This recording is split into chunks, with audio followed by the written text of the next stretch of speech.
Hello and welcome to another LEGO Batman movie set review. This is set number 7090, the Riddle Racer.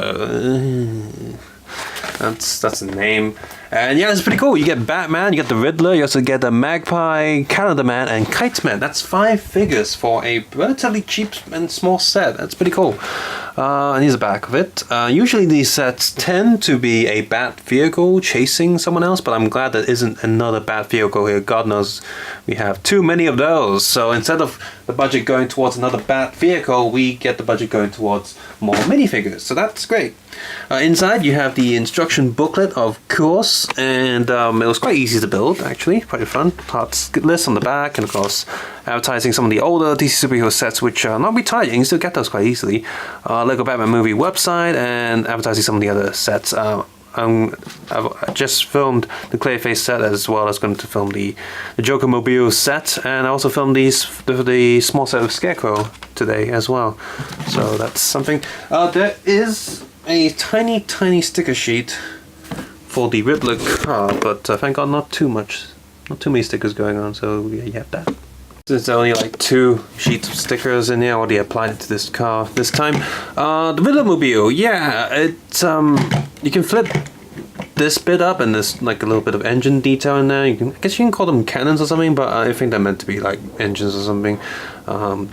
There's no function in them, just 2 little lightsaber hilts that they use to build that. The car back itself, you can put that up, and you can sort of stick your hand down these 2 ends to fire some cannons, spring-loaded stuff. And but that does move his seat up, so that's the thing.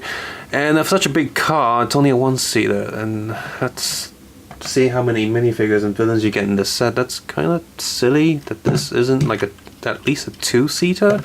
So yeah, it's a little bit annoying. The engine is here, so that must be some sort of cannon. Engine is here. It's pretty detailed, looks pretty nice. But I do wish that could somehow change this and have 2 people sitting in there. As of right now, it looks a bit silly. Got these 2 little wheelie things that they use as the rear view mirror. And they look okay, I guess. The overall car feels like leftover from the Speed Racer sets that they did a long time ago, quite a few years ago. It feels like they took some designs from that, because it's got that race car vibe as well as the 2 lines going down it. And the car's very flat, a big flat piece underneath, which is really useful for people. It was a little bit hard to get these big flat pieces, but here's one. And the car runs okay. The wheels do pop out a little bit too much for my liking, but overall the car's okay. And this is the only build from the set, this tiny little car. So for the rest of it, you're mostly getting this set for the figures. We have 5 figures here. This is a standard Batman movie figure that we have here. He is not the same as the one from the Scarecrow Pizza or Clayface set. He has 2 different expressions compared to those, but this Batman has also appeared in some of the other sets. So I think this one's the slightly more common one, because he has the grumpy face, the face, and on the back he has a slightly like what the hell, slightly annoyed face, and here's a good look at his back. So, and as always with all these sets, you always get like a spare utility belt piece, which is going to be really useful applying them to all the figures. So I'm going to zoom in on the other figures now, because this is very standard Batman, so we don't have to look at him too much. So I'm just going to move Riddler down here a little bit, Magpie, come on Magpie, down a bit, and then zoom in a little bit more. So yeah, Riddler here is pretty cool. He's kind of cute actually, and that annoyed face, like, oh, he's so angry. His face is a little bit lower compared to other figures to accommodate his hat with hair. And he has this Riddler logo on the staff. That's pretty cool. Not really had those for a while. And he's got printed detail down to his hip piece. More question marks printed on the side of his arms, as well as the dark green for where his sleeve ends, but that printing doesn't go all the way around, so it's very kind of distracting, a little bit annoying. Hair detail is pretty good, open that up, and he has a happier face. But I like his annoyed face, because I like seeing Riddler annoyed, so he's going to keep that one on the front. Magpie here, unfortunately, has these slope pieces for legs. I guess you could just swap that out with just regular black legs. That would be better for me personally. I'm going to take this Dynamite away. This comes with that. One of the bat suits you see in the movie requires this armor piece. So what you do is you take this red piece off, give the little bat button that you get in one of the sets with the minifigure series. Barbara Gordon in her police uniform in the minifigure series, she has a little one stud, like a little coin piece like this, that's yellow with a bat logo on it. So you put the bat logo on that and swap this out, put it on like a bat figure, and then you get that suit. So that's one thing you can do with her figure. And I wonder if how many people out there will buy a second Magpie figure, not the whole set, just a second Magpie figure, just to get this piece. Maybe get another Barbara Gordon figure to get the bat logo, and then you can build your own bat suit. Like how much bat suit it is, but it's in the movie. It's not like a important suit, but it does. If you look at pictures online of different bat suits from the movie, you will see that one suit. It's got like a Lady Gaga hair thing going on. And she's got a happy face there, and come on. And on the back, she has a annoyed face, which of course makes sense. A very kind of generic female look, but what makes her special is the two red lines coming down the side, the magpie lines. So I'm going to swap this back around, and I'm going to put down the back so you can see it. Calendar Man here, he's got his cape is a little bit harder, like the older Lego capes, so that's cool. And it's all printed with the numbers and such, but what's not good is, because of the way it's been cut,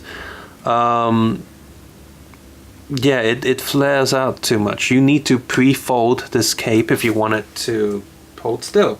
And of course, since it's only printed on one side, the other side is going to look faded. He does have two-tone color legs, which is nice, and a little bit of back print there, which is okay. And if I remove his helmet, he's got no secondary face. So, come on, helmet, pop back on. I'll turn him back around. And wonder why he doesn't have a secondary face. That face there feels like it's almost useful as a Batman head. Like you use it as a Batman head if you have like a red suit or something.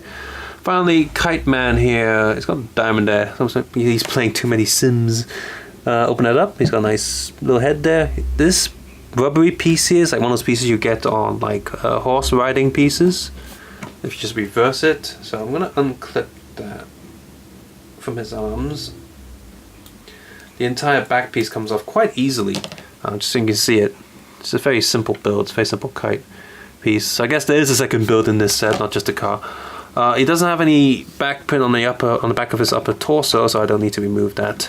You see, he's just got a simple yellow line print underneath, and he does have a ha-ha face underneath, which is pretty cool. Pretty thick eyebrows as well, so pretty nice figures. I think this set is really good value for what you get here. It's a cheap set. It's surprisingly cheaper than many other sets, and the amount of characters you get here are really cool. I mean, yeah, Batman's common, and Riddler is, you probably already have a different version of him. And this one isn't too different to previous versions, but he is just a little bit. The suit has been redesigned just a little bit, the hat a little bit, and he does have a question mark staff, which is really nice. I like that question mark piece. It's really useful, nice to have, not just some generic stuff. So that's cool. But the main focus and feature here are the three other figures, Calendar Man, Magpie, and Kite Man. Those are very, very important to have, I think, and they're very nice to have. Much like the minifigure series, the Lego Batman movie minifigure series, I'm glad a lot of third-rate or odd characters are getting minifigure forms. Ever since the Lego Batman stuff has been coming out, there's always been just like a Joker, Two-Face, blah blah blah, get those again and again and again. And I'm glad the movie has allowed us to start to put some focus on characters we probably never imagined we would ever get in Lego form. Always looking at the Marvel side of superhero figures, you're always getting new characters and different characters that you don't often see. Finally, yes, these are still Batman villains, so technically it's still Batman figures, but at least these are Batman figures that we thought we would never get. So, I mean, if we finally have a second Commissioner Gordon figure, which we haven't had since a set that's slightly based on Dark Knight Rises, how lame is that? I mean, Commissioner Gordon, come on, we need that figure. So finally we have that, and we finally have some of these third-rate characters. I am very happy with that. So I hope down the line we'll probably get a few more Lego Batman movie sets, who knows, much like the Lego movie, a few random sets popped up later, and they were really good sets, such as the couch. That was a very, very good set to get for most people. So I hope that happens again with Lego Batman, that we'll get some more figures down the line at some point, and I hope the Lego Batman line does well, because there are a lot of really cool characters here. So yeah, subscribe to just and comment below, and of course take care and have a nice day. Bye bye.